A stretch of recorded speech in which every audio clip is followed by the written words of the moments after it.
السلام علیکم ورحمۃ اللہ ناظرین، وائس آف جرمنی کے اردو اسٹوڈیو سے آپ کی خدمت میں ڈاکٹر فضل الرحمان حاضر ہیں۔ آج ہم صحافت کے عالمی دن کے حوالے سے آپ کی خدمت میں پروگرام لے کر حاضر ہوئے ہیں۔ میرے ساتھ بہت سینئر دو ساتھی میرے بہت ہی پیارے اور محترم مکرم عرفان خان صاحب ساتھ شامل ہیں پروگرام میں، اور اس کے ساتھ ساتھ ہمارے بہت ہی پیارے دوست جو کہ انسانی حقوق کا بہت اچھا کام کرتے ہیں، محترم سلیم ملک صاحب، وہ ہمارے ساتھ آج شامل گفتگو ہوں گے۔ السلام علیکم عرفان صاحب۔ السلام۔ ملک صاحب السلام علیکم، کیا حال ہیں آپ کے؟ وعلیکم السلام صاحب، میں بالکل ٹھیک ہوں، تھینک یو۔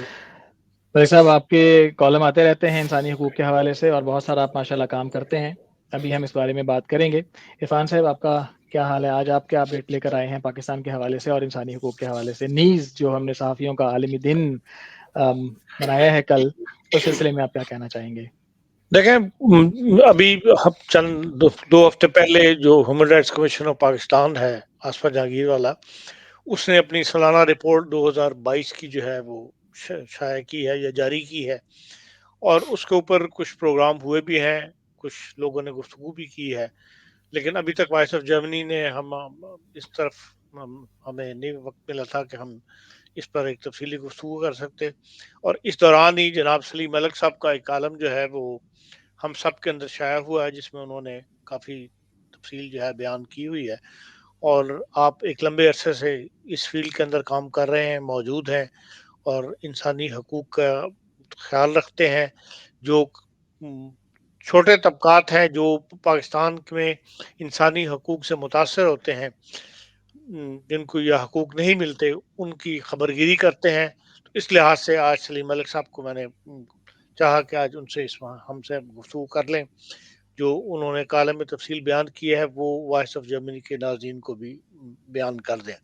جہاں تک کل کے دن کی بات ہے، کل جو ہے وہ صحافت کا عالمی دن تھا، اور اس حوالے سے پوری دنیا کے اندر بھی پروگرام ہوئے ہیں، پاکستان میں بھی ہوئے ہیں، لیکن صحافت کا مسئلہ جو ہے آج کل پوری دنیا ہی اس سے مطمئن بھی کہہ لیں کہ مطمئن بھی نہیں ہے، اور دوسرا یہ ہے کہ اس کے صحافت کے خلاف کافی کچھ لوگ اب میدان عمل میں نکلے ہوئے ہیں۔ جس طرح کہ آپ نے دیکھا ارشد شریف کے ساتھ جو کچھ پاکستان میں ہوا، اس کی تفصیلات ابھی تک پوری طرح لوگوں کے سامنے نہیں آئی، اور یہ اس قسم کے واقعات چاہے جان سے نہ مارے، لیکن صحافت کا گلا گھونٹنے کے لیے، یا وہ صحافی جو کھل کر لکھتے ہیں ان کی زمین تنگ کرنے کے لیے پوری دنیا میں ایسے واقعات جو ہیں وہ مسلسل ہو رہے ہیں۔ اسی لیے جو یونائیٹڈ نیشن کے اقوام متحدہ کے سیکرٹری جنرل ہیں، کل انہوں نے جو اس سلسلے میں پیغام جاری کیا ہے، اس میں انہوں نے کہا ہے کہ دنیا کے ہر کونے میں جو ہے آزادی صحافت جو ہے وہ حملے کی زد میں ہے، اور اسی طرح انہوں نے یہ بھی کہا کہ دنیا میں آج سچ کو جھوٹ اور نفرت انگیزی سے جو ہے وہ خطرہ ہے، اور آج دنیا کے ہر کونے میں پریس فریڈم پر حملہ ہو رہا ہے۔ تو اس حوالے سے ہم سلیم ملک صاحب سے پوچھ لیتے ہیں کہ سلیم ملک صاحب، پاکستان میں اس وقت صورتحال کیا ہے؟ جی سلیم ملک صاحب۔ جی بہت شکریہ عرفان صاحب۔ پاکستان کی صورتحال کسی سے بھولی نہیں ہے۔ ایک تو جو پریس کے اوپر پابندیاں ہیں وہ بہت زیادہ ہیں، جو جتنی خیر جب تک باجوہ صاحب تھے اور جب تک فیض حمید صاحب تھے، جب تک وہ دونوں تھے تب تک تو پابندیاں بہت زیادہ تھیں، اور لیکن اس کے بعد تھوڑا سا بہتر ہوا ہے، مطلب جیسے فوج نے جب کہنا شروع کیا کہ ہم اب نیوٹرل ہیں، تو ان کی گرفت ساری چیزوں پر تھوڑی تھوڑی ڈھیلی ہوئی ہے۔ جیسے آپ دیکھ سکتے ہیں کہ سپریم کورٹ پہ کافی ڈھیلی ہوئی ہے، اسی طرح سے صحافت میں بھی بہت سارے لوگوں نے بولنا شروع کر دیا۔ دوسری بات یہ ہے کہ جو لوگ ان دنوں میں صحافت پر اور صحافیوں پر پابندی لگانا چاہتے ہیں نا، وہ ایکچولی احمقوں کی جنت میں رہتے ہیں، چونکہ سوشل میڈیا ہر بندے کے ہاتھ میں فون ہے، اور وہ پورا براڈ کاسٹر ہے، ہم سارے براڈ کاسٹر ہیں، ہمارا جب جی چاہے جس چیز کے اوپر جو مرضی ہے لکھ دیں، اور پھر فیک اکاؤنٹ بنا کے لکھ دیں، تو خبر کو وہ روک نہیں سکتے، لیکن اس کے باوجود صحافی خطرے میں رہتے ہیں۔ ایک بات ماننی پڑے گی پاکستانی صحافیوں کے بارے میں، دو باتیں بڑی امپورٹنٹ ہیں۔ ایک تو یہ کہ پچھلے کچھ سالوں میں یہ ثابت ہوا ہے کہ پاکستانی صحافی بہت دلیر ہے، مطلب ان پر ان کو جان سے مار دینے کے حملے ہوئے, ان کے ساتھیوں کو مار دیا گیا, گولیاں ماری گئی ان کو گھر جا کے مارا گیا, لیکن اس کے باوجود ان میں سے بہت ساروں نے ملک نہیں چھوڑا. تو یہ ایک بڑی امپورٹنٹ بات ہے کہ وہ بہت دلیر ہے. آپس میں کافی ان کا ایکا بھی ہے, یعنی اچھی جس کو کہتے ہیں نا, کسی ایک صحافی پر حملہ ہوتا ہے تو سارے اس کے حق میں بولتے بھی ہیں. دوسری بات یہ ہے کہ پاکستان میں صحافت بہت جہالت کا شکار بھی ہے کہ, اور یہ ہمیں عالمی دن پر کہنے میں کوئی حرج نہیں ہونی چاہیے کہ ہمارے صحافی کے پاس اس کے کندھے پہ کیمرہ آ گیا ہے یا اس کے ہاتھ میں قلم آ گیا ہے تو بہت ساری جو بنیادی باتیں ہیں ان سے وہ بے بہر ہے, خاص طور پر انسانی حقوق کے حوالے سے. اس لیے اس کے زبان سے یا اس کے قلم سے ہر وقت یہ باتیں نکلتی ہیں جو باقی لوگوں کے لیے ڈسکریمنیشن کا باعث ہوتی ہیں, سٹگمٹائزیشن کا باعث ہوتی ہیں, ان کی جان کو خطرے میں لانے کا باعث بنتی ہیں. تو یہ دو چیزیں بدقسمتی ہیں پاکستانی صحافی کی. تو آج کے دن میں میرا خیال ہے ایک تو امپورٹنٹ بات یہ ہے کہ ہم سب کو پاکستان کی جو اسٹیبلشمنٹ ہے, پاکستان کی جو ریاست ہے, اس سے مطالبہ کرنا چاہیے کہ سیاست جو پاکستان کی صحافت ہے اس کو آزاد کریں. اس کا پاکستان کے شہریوں کی آزادی کے ساتھ بہت گہرا تعلق ہے. اور دوسری بات یہ کہ جتنے بھی لوگ صحافی ہیں اور جو ان کے ادارے ہیں, جو کہ آپ سارے بڑے بڑے بزنس ٹائکونز ہیں, تو ان کو چاہیے کہ اپنے صحافیوں کی کوئی نہ کوئی ٹریننگ بھی کریں, ان کی کیپیسٹی بلڈنگ بھی کریں, تاکہ وہ لوگوں کے لیے خطرے کا باعث نہ بنے اور سچائی کو اس زبان میں بیان کر سکیں جو بہت ڈیسنٹ ہو. بہت شکریہ. چلے, آپ نے ذکر کیا ہیومن رائٹس کا, جو رپورٹ جاری ہوئی ہے ہیومن رائٹس کی طرف سے پچھلے دنوں, آپ نے بھی اس پہ کالم لکھا ہے, آپ اس کا کچھ خلاصتاً کچھ ہمارے ناظرین کے لیے بیان کر سکیں گے؟ جی, یہ جو رپورٹ ہے human rights commission of Pakistan کی, یہ آپ کو یاد ہے آئی رحمان صاحب اور آسما جہانگیر صاحبہ اور مہدی حسن صاحب اور یہ سارے, اب ہنا جیلانی ہے, اور جو اس کے سیکرٹری جنرل ہیں جو اس وقت اس کو زیادہ ایکٹیولی چلاتے ہیں وہ حارث خلیق صاحب ہیں. ہاں جی, اسلام آباد میں. تو میں اس تقریب میں بھی موجود تھا جہاں پر اس کی لانچنگ ہوئی ہے جو پریس کے سامنے, جی, اور پھر اس کو جتنا کوئکلی میں دیکھ سکتا تھا پھر اس کا ایک چھوٹا سا کالم بھی لکھا. تو کالم میں نے یہی لکھا ہے کہ اگر آپ یہ دیکھیں کہ اسلام آباد کا جو فیڈرلی ایڈمنسٹریٹو ایریا ہے, جو آئی سی ٹی جس کو کہتے ہیں, تو اس میں آپ امیجن کریں کہ 2022 میں 9 کیسز ڈومیسٹک وائلنس کے رجسٹر ہوئے ہیں, جبکہ پاکستان جیسے ملک میں ہمیں پتہ ہے کہ ڈومیسٹک وائلنس کتنا کامن ہے. 9 کیسز ڈومیسٹک وائلنس کے رجسٹر ہوئے ہیں اور 9 ہی کیسز بلاسفیمی کے رجسٹر ہوئے ہیں, جبکہ ہمیں پتہ ہے کہ ہم ایک ملک میں رہتے ہیں جس میں 97.5% مسلم رہتے ہیں, جن کے ایمان کا حصہ ہے اپنے نبی صلی اللہ علیہ وسلم سے اتنی محبت کرنا کہ جتنی وہ اپنے بچوں سے یا اپنے والدین سے نہیں کرتے. اس ملک میں اتنی بلاسفیمی کدھر سے آ گئی ہے؟ جو خاص طور پر جو وہ لوگ ہیں جو مسلم نہیں ہیں, ان کے لیے تو ویسے یہ سوچنا ہی ناممکن ہے نا کہ وہ کوئی ایسی حرکت کر دیں جس سے بلاسفیمی ہو جائے. تو اور یہ اسلام آباد ہے, مطلب یہ اسلام آباد ہے. یہ جو اگر آپ باہر کے ضلعوں میں جائیں, جیسے ٹوبا ٹیک سنگھ میں جائیں, یا میرا اپنا ضلع چکوال ہے, ضلع چکوال کی تحصیل تلہ گنگ میں بہت کیسز درج ہوتے ہیں. تو ایسے یعنی کہ یہ بہت حیران کن بات ہے, اور یہی ہے جو مطلب رپورٹ کا نچوڑ ہے کہ یہ ہے صورتحال پاکستان میں انسانی حقوق کی پاسداری کی. باقی ساری معلومات تو اضافی پھر موجود ہے اس کے اوپر. اگر آپ مطلب ظاہر ہے most important question missing persons کا ہے, تو پچھلے سال بھی کتنے 100 بندے, یعنی مسنگ پرسن کی ٹریجڈی یہ ہے کہ آپ کو اس نے اغوا کیا ہے جس کے ذمے آپ کی حفاظت ہے.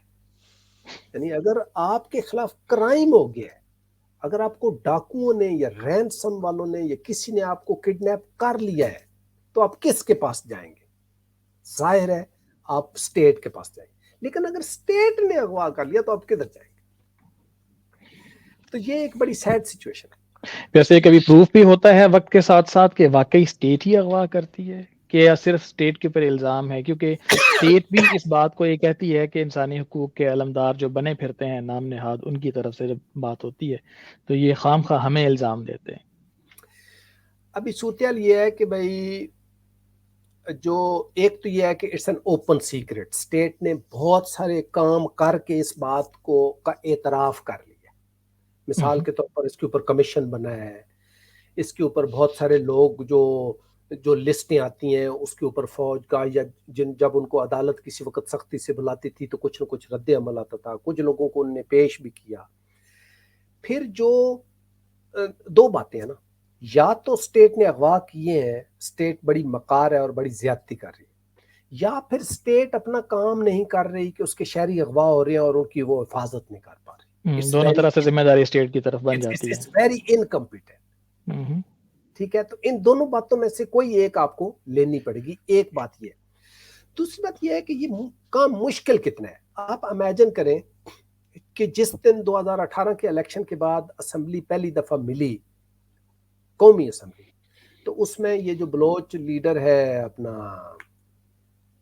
اس نے بلوچ ایم این اے نے قومی اسمبلی کے اختر، کیا ان کا نام ہے، I'm sorry میں ابھی آ جائے گا، قومی اسمبلی کے اختر مینگل نے، قومی اختر مینگل کا بیٹا ہے نا، کون ہے وہ جو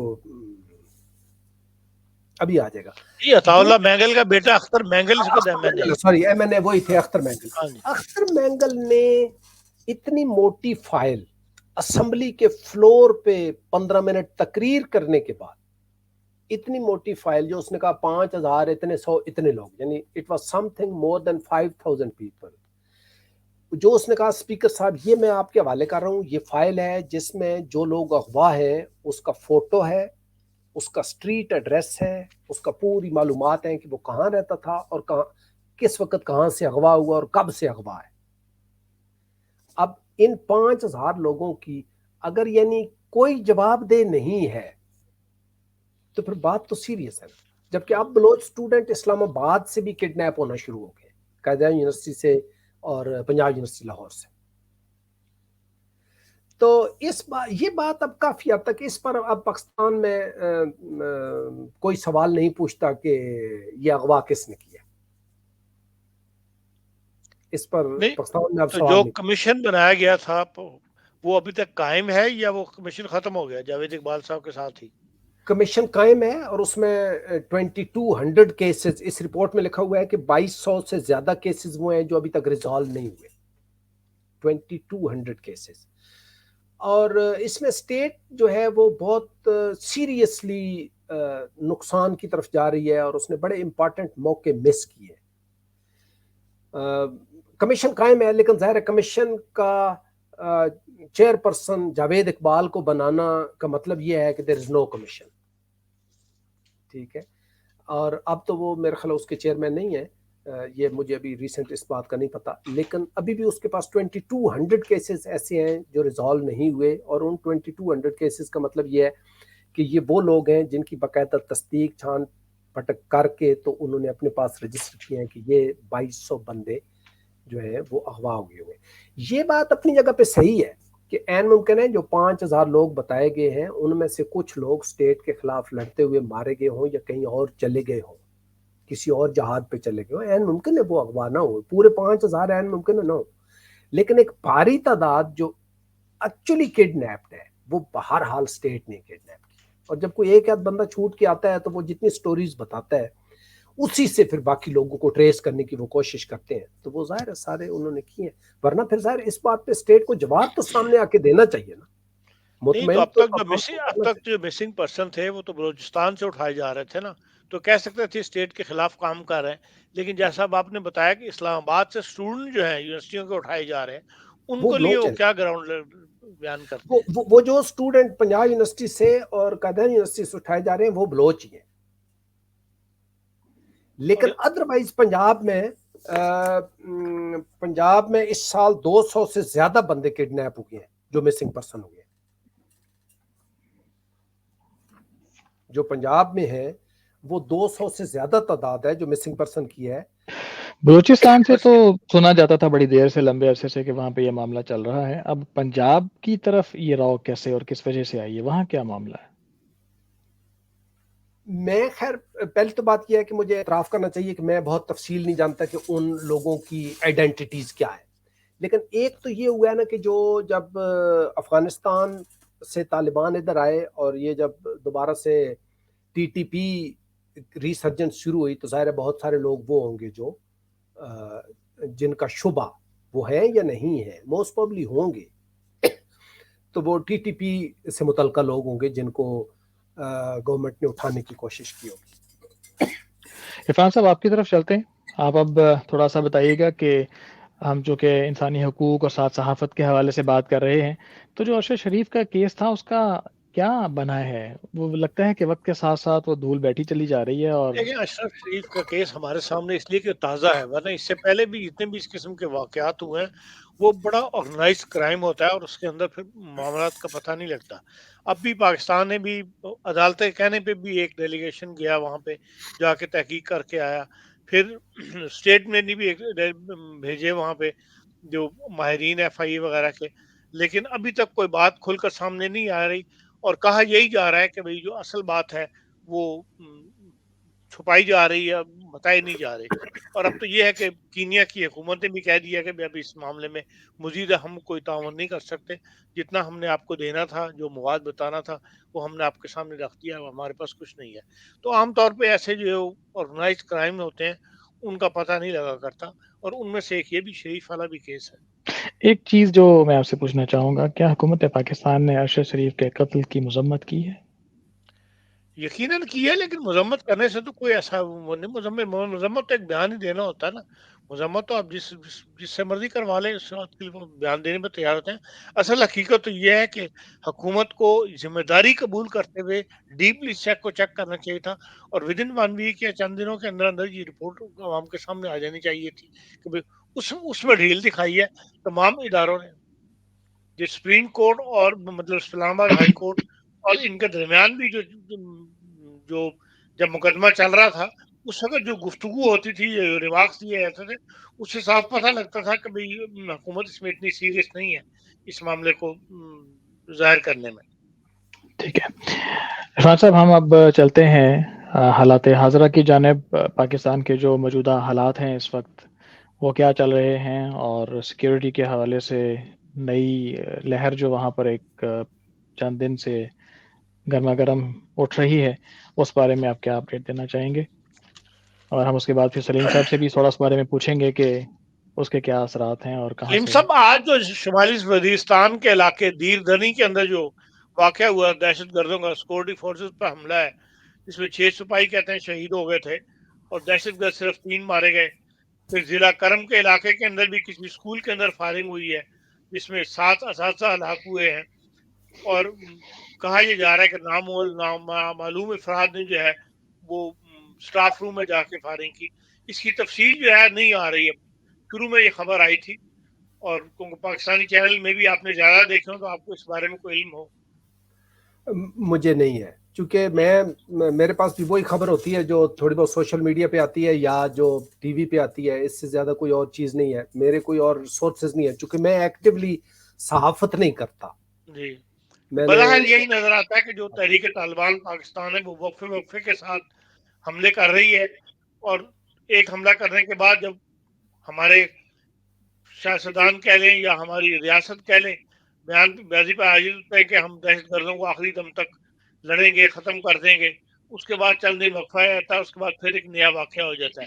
یہ 2 آج ہی واقعات جو ہیں وہ وائرل ہوئے ہیں یوٹیوب کے اوپر بھی اور اس کے واٹس ایپ کے اوپر بھی، جس سے پتہ لگتا ہے کہ پاکستان میں آج 2 حملے ہوئے ہیں. اور اس سے نتیجہ یہی نکلتا ہے کہ ابھی تک تحریک طالبان پاکستان جو ہے وہ پوری طرح سے ایکٹیو ہے، اور حکومت اس کو حملے روکنے میں یا ان کو سٹاپ کرنے میں ناکام ہو گئی ہے. اور حکومت کی زیادہ تر توجہ جو ہے وہ اندرونی خلفشات جو پیدا ہوا ہے سیاستدانوں کے درمیان، وہ آپس کی لڑائی جو ہے اس کی طرف توجہ ان کی زیادہ ہے. اور آپ کی افسوس کیا رائے ہے؟ اور افسوس یہ بھی کہنا پڑتا ہے کہ پاکستان میں جب بھی ایسے حالات پیدا ہوتے ہیں تو ہمیشہ جو ملک کی کریم ہے، اساتذہ ہیں، پروفیسرز ہیں، ڈاکٹرز ہیں، انہیں کو ہی نشانہ بنایا جاتا ہے، اور یا پھر اس کے ساتھ ساتھ دو اور کیٹیگریز ہیں، بزنس مین ہیں اور اس کے بعد پھر مذہبی شخصیات ہوتی ہیں. اور ہمیشہ جب بھی پاکستان میں اس قسم کے حالات ہوتے ہیں تو لوگوں کی توجہ ہٹانے کے لیے یہ چیز بھی آ جاتی ہے. جی ملک صاحب کیا فرماتے ہیں اس بارے میں آپ؟ اس میں ایک تو یہ جو آپ کہہ رہے ہیں نا، انٹلیکچوئلز ہیں، پروفیسرز ہیں، ڈاکٹرز ہیں، یہ سافٹ ٹارگٹ ہے. ٹھیک ہے. دوسری بات یہ ہے کہ یہ امپورٹنٹ لوگ ہیں، چونکہ جو دہشت گرد ہے وہ خبر چاہتا ہے. اس کو بندہ مارنے کی وجہ یہ نہیں ہے کہ اس کی اس بندے سے دشمنی ہے یا نفرت ہے، اس کو خبر چاہیے. وہ خبر جتنی پھیلے گی اتنی دہشت پھیلے گی. تو دہشت گرد کا بنیادی مقصد یہ ہے. دوسری بات یہ ہے کہ ہمارے میڈیا پھر خوب اس سلسلے میں دہشت گردوں کی مدد کرتا ہے. ساری دنیا کا میڈیا کرتا ہے، لیکن ہمارے میڈیا کو بالکل عقل نہیں ہے کہ کون سی بات کیسے کرنی ہے. مثال کے طور پر جو ایک دہشت گردی کا واقعہ نیوزی لینڈ میں ہوا، تو جسنڈا نے کہا کہ تم اس دہشت گرد کے بارے میں اس نے کہا کہ تم بے چہرہ اور بے نام رہو گے. تو انہوں نے پوری کوشش کی کہ کسی بھی ٹی وی پہ اس کا نام یا اس کا چہرہ نہ آئے. ٹھیک ہے. جو اس کو مشہوری اپنی چاہیے تھی، جس کے لیے اس نے یہ پورا کام کیا، اس کو وہ نہ ملے. اور اس کو اگر نہیں نہ ملی تو پھر اس کے پیچھے جو کوئی 10-15 اور لائن میں لگے ہوئے اس طرح سے کے سائیکوپیتھ ہوتے ہیں، وہ پھر یہ اسٹریٹجی ان کے لائن سے نکل جاتی ہے. کیونکہ اگر یہ پالیسی ہے تو اس کا مطلب ہے میں نے 10 بندے مار بھی دیے تو میرا نام ٹی وی پہ نہیں آنا ہے، میرا فوٹو نہیں آنا، میری مشہوری نہیں ہونی. یہاں ظاہر ہے اس چیز کی کوئی سینس نہیں ہے. وہ پھر دوسری بات یہ ہے کہ پاکستان میں تو اگر کوئی سوئسائڈ بمبر ہوتا ہے تو لوگ اس کے جنازے بھی پڑھا رہے ہوتے ہیں، غائبانہ جنازے بھی پڑھا رہے ہوتے ہیں، ٹی وی والے اس کو ہیرو بھی بنا رہے ہوتے ہیں. جی افسوس. تو جو بھی اس طرح کا واقعہ ہوتا ہے، ظاہر ہے اس میں یہ بہت امپورٹنٹ بات ہے کہ سب سے پہلے تو نظر آپ کی ادھر ہی جائے گی نا کہ ٹی ٹی پی نہیں کی ہے، اور موسٹ آف دا ٹائم کیا بھی انہوں نہیں ہوتا ہے. اور بڑے بڑے دلیرانہ حملے کیے ہیں، جیسے یہ جو تھانے پہ کیا ہے، پولیس لائن میں مسجد پہ کیا ہے، کاؤنٹر ٹیررزم کا جو تھانہ تھا اس میں 35 لوگوں کو بند کر لیا ہے. تو اس طرح کے بہت سارے ایسے واقعات کیے ہیں جو بہت ہی جس سے لگتا تھا کہ they have become very strong. جی لیکن خالی شر جو ٹی ٹی پی نہیں ہے بلکہ ملک کے اندر بھی بہت سارے شر پسند جو ہیں وہ گروپس بنے ہوئے ہیں جو کچھ نہ کچھ حملے وغیرہ جو کرتے رہتے ہیں. اب کل رات کی اطلاع ہے کہ بھئی ڈھولنا باد جو ہے میرپور خاص، وہاں پر احمدیہ مسجد کے مینار گرائے گئے ہیں اور پھر وہاں پہ آگ لگا دی گئی ہے. اور کل 150 مشرف پسند تھے جن کو کوئی روکنے والا نہیں تھا، نہ پولیس نے ان کو روکا اور نہ ہی پولیس نے ان کے خلاف جو ہے وہ رپورٹ درج کی ہے. یہ فرائیڈے ٹائمز کی رپورٹ ہے ابھی تک جو فرائیڈے ٹائمز کے حوالے سے میں نے پڑھی ہے. اور یہ واقعات جو ہے فرائیڈے ٹائم نے یہ لکھا ہے کہ یہ سندھ میں اس سال کا 5واں واقعہ ہے احمدیہ کمیونٹی کے ساتھ. اگر آپ کی اجازت ہو عرفان صاحب تو ہم اس کا چھوٹا سا کلپ بھی دکھا دیں آپ کو. ہاں وہ اس کا کلپ چل رہا ہے، جی دکھائیں ضرور. جی میں آپ کو دکھاتا ہوں تھوڑا سا کلپ اس کا. لیکن بہرحال جہاں تک ہم انسانی حقوق کی بات کرتے ہیں تو پاکستان جیسے پڑھے لکھے ملک میں، اور خاص طور پہ ایسا ملک جس کو اسلامی اقدار کا محافظ کہا جاتا ہے اور اسلامی دنیا کا لیڈر بننے کا ہمیشہ اس نے دعویٰ کیا، بھٹو کے زمانے سے لے کر آج تک وہاں پر ہمیشہ امیر المومنین ہی حکومت کرتے رہے ہیں. اس کے باوجود اگر وہاں پر یہ صورتحال ہے تو صرف افسوس کا اظہار کیا جا سکتا ہے. ملاحظہ کیجیے گا کلپ.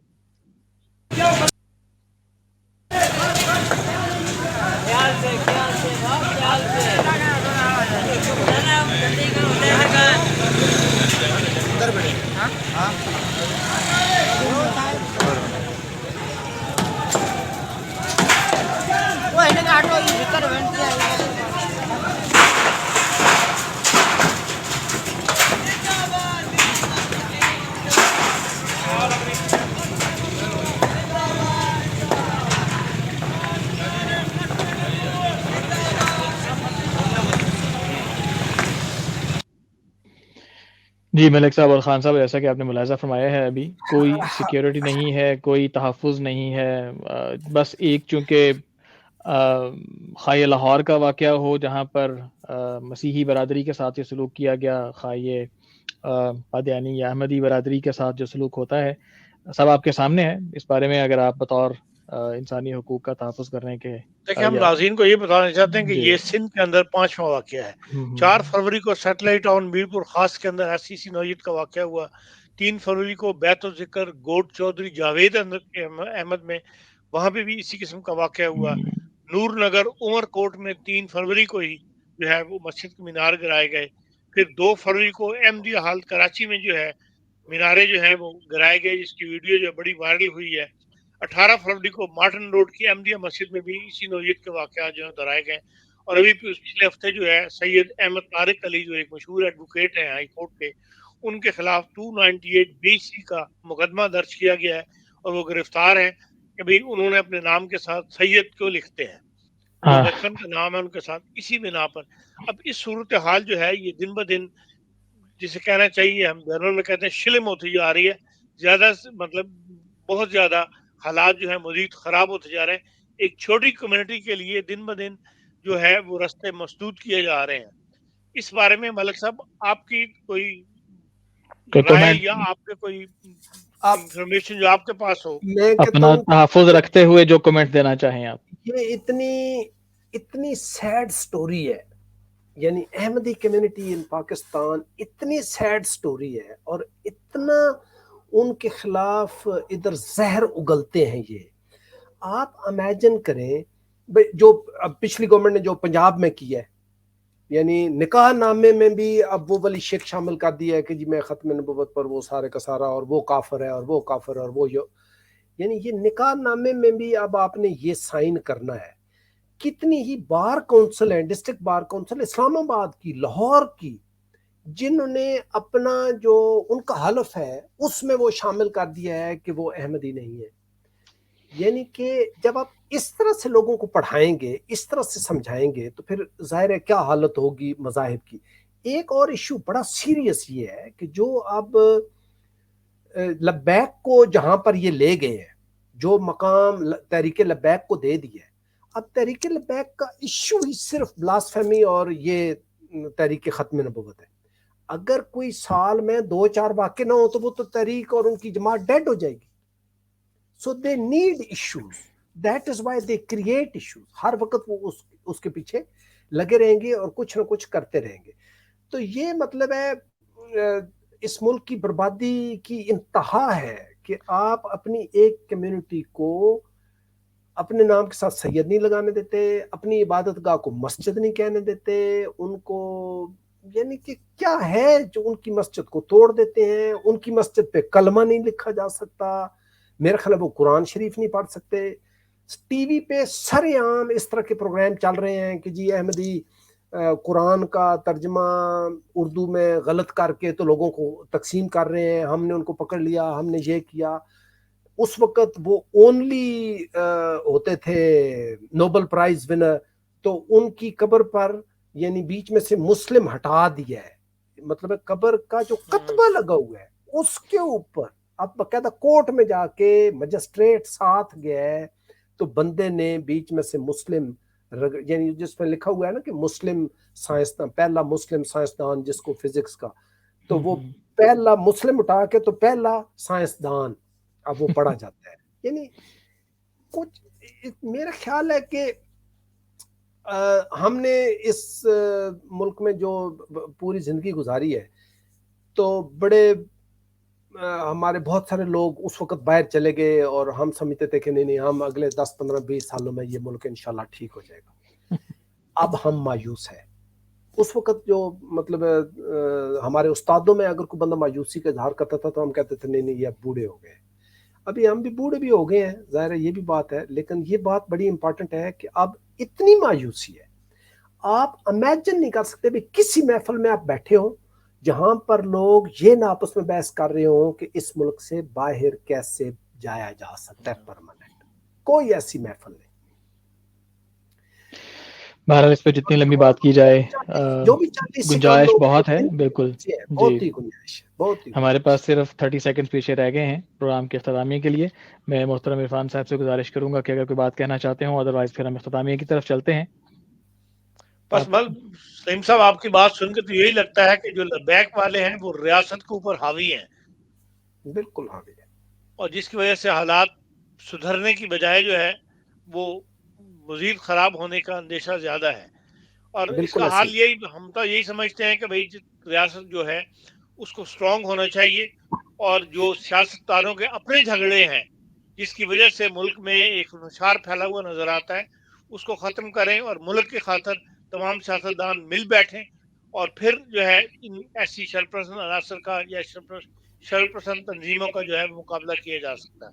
اس کے ساتھ ہی ناظرین ہمارے آج کا پروگرام کا وقت ختم ہوا چاہتا ہے. محترم عرفان خان صاحب, خاکسار آپ کا تہہ دل سے ممنون ہے, آپ پروگرام میں تشریف لے کے آئے. خاکسار کے ساتھ آپ نے خاکسار کو اعزاز بخشا کہ میں آپ کا یہ پروگرام آج ہوسٹ کر سکا ہوں آپ کے ساتھ. محترم سلیم ملک صاحب, آپ کا آنے کا بہت بہت شکریہ. اللہ تعالیٰ آپ کی حفاظت بھی کرے اور آپ ایسے ہی محبت اور اخلاص کے ساتھ اس کام کو جاری رکھ سکیں. ناظرین, اپنے گرد و نواح کا خیال رکھیے گا. کومنٹس میں آج کے پروگرام کے متعلق اپنی آراء سے ہمیں ضرور نوازیے گا. اگلے پروگرام تک کے لیے اجازت چاہتے ہیں. شب بخیر. بہت شکریہ.